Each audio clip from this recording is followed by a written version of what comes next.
বিশাল মাঠ জুড়ে চারুকারু শিল্পীদের হাতে তৈরি নানা পণ্যের প্রদর্শনী স্টল। ১০০টি স্টল নিয়ে এবারও আয়োজন করা হয়েছে এই লোকজ মেলা। নারায়ণগঞ্জের সোনারগাঁয়ে বাংলাদেশ লোক ও কারুশিল্প ফাউন্ডেশনের আয়োজনে শুরু হয়েছে মাসব্যাপী লোক কারুশিল্প মেলা ও লোকজ উৎসব। প্রতি বছরের মতো এবারও বাঁশ, বেত, কাঠ, শোলা, মাটি, তামা, কাঁসা ও পিতলের তৈরি পণ্য সহ পাটজাত দ্রব্য, নকশিকাঁথা, জামদানি কাপড়, শীতলপাটি ও শতরঞ্জির পসরা সাজিয়ে বসেছেন চারুকারু শিল্পীরা। এছাড়া শিশু কিশোরদের বিনোদনের জন্য রয়েছে বায়োস্কোপ, নাগরদোলা ও চরকি সহ নানান আয়োজন।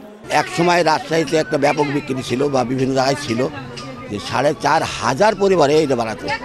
এখন বিভিন্ন প্লাস্টিক, অ্যালুমিনিয়াম বিভিন্ন জিনিসপত্র হওয়াতে এই জিনিস আর কেউ বানায়ও না, কেউ ব্যবহারও করে না। ৪০ বছর থেকে এই বায়োস্কোপ খেলা, এই আনন্দ দিতেই আছে এখনো মেলা খেলায়। আমি মরে গেলে আর কেউ দেওয়ার মতো লোক নাই।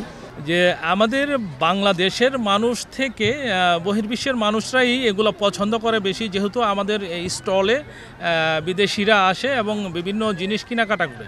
তো আমরা চাচ্ছি যে আমাদের এই পেইন্টিংটা যাতে নতুন প্রজন্মে এগুলো খুব ভালোভাবে দেখতে পারে এবং আমাদের দেশে যে 18 কোটি লোক আছে, 18 কোটি থেকে যদি অন্তত দেখা গেছে যে 5-10 কোটি মানুষও যদি ফলো করে যে আমাদের এই শিল্পটা বেঁচে যায়। সরকার চেষ্টা করে আমাদের শিল্পকলাতে বা ঢাকার মধ্যে প্রদর্শনীর ব্যবস্থা করে এবং শিল্পীদের উন্নয়নের জন্য বিভিন্ন পদক্ষেপ নেয়, তাহলে হয়তো কারুশিল্পীরা বেঁচে থাকতে পারবে। বিকেল থেকে রাত পর্যন্ত মেলায় চলে জারি, শাড়ি, মুর্শিদি, ভাটিয়ালি, ভাওয়াইয়া, লালন ও হাসন রাজার গান সহ পুঁথি পাঠের আসর। এছাড়া রয়েছে দৃষ্টিনন্দন ঐতিহাসিক বড় সর্দার বাড়ি, দেশি বিদেশি পর্যটক ও দর্শনার্থীদের জন্য বিশেষ আকর্ষণ। দর্শনার্থীদের নিরাপত্তায় সিসি ক্যামেরায় সার্বক্ষণিক পর্যবেক্ষণের পাশাপাশি রয়েছে RAB, police, tourist police, answer বাহিনী, স্কাউট ও আইন শৃঙ্খলা বাহিনীর বিভিন্ন সংস্থা। আমাদের লোক যে শিল্পটা, এটা তো আসলে এখন খুবই রেয়ার।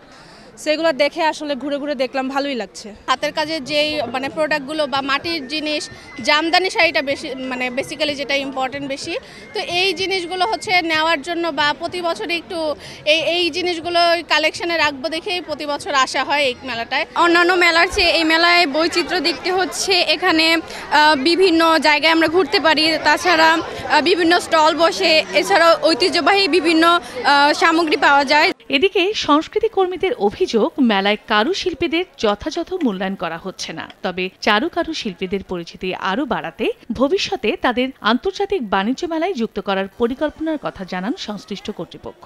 শিল্পাচার্য জয়নুল আবেদিন যেই উদ্দেশ্য নিয়ে এই ফাউন্ডেশন গড়ে তুলেছিলেন, বাংলাদেশের লোক কারুশিল্পীদের প্রমোশন করা, তাদের আর্থিকভাবে যাতে আর্থিকভাবে যাতে সচ্ছল হতে পারে সেই জায়গাটা ডেভেলপ করা, পাশাপাশি নেক্সট জেনারেশন তাদের যাতে এই শিল্পে আসে তার জন্য যা যা করা সেটা করণীয় করা, সেই কাজটি কিন্তু এখানে হচ্ছে না। এটা হচ্ছে দুঃখজনক। জিআই স্বীকৃতি প্রাপ্তির জন্য আমরা কাজ করে যাচ্ছি। এছাড়া আমরা সামনে থেকে আন্তর্জাতিক বাণিজ্য মেলা অংশ নিব, যাতে আমাদের কারুশিল্পীদের উৎপাদিত পণ্য তারা সঠিক বাজার পায়, সঠিক দাম পায়, তাদের ব্যাপক শ্রেণীর মানুষের কাছে যাতে পৌঁছায়।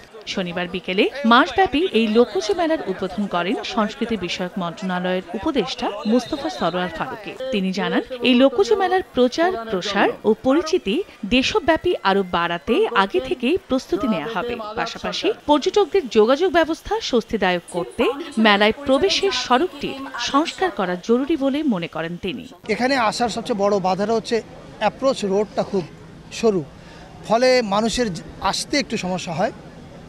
এটা আমরা চাইলে আজকেই সমাধান করতে পারবো না, কিন্তু আমরা এই সমস্যাটাকে চিহ্নিত যেহেতু করেছি, এটাকে আমরা অ্যাড্রেস করতে চাই। আমরা কাজটা শুরু করতে চাই যে এটা আমার মিনিস্ট্রি একা না, এটার সঙ্গে এলজিডি জড়িত হবে, জেলা প্রশাসন আরও অনেকে জড়িত হবে, কিন্তু জড়িত হয়ে আমরা চাই এই কাজটা ঘটুক।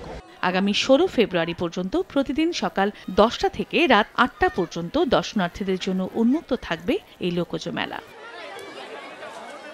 সময় সংবাদ, নারায়ণগঞ্জ।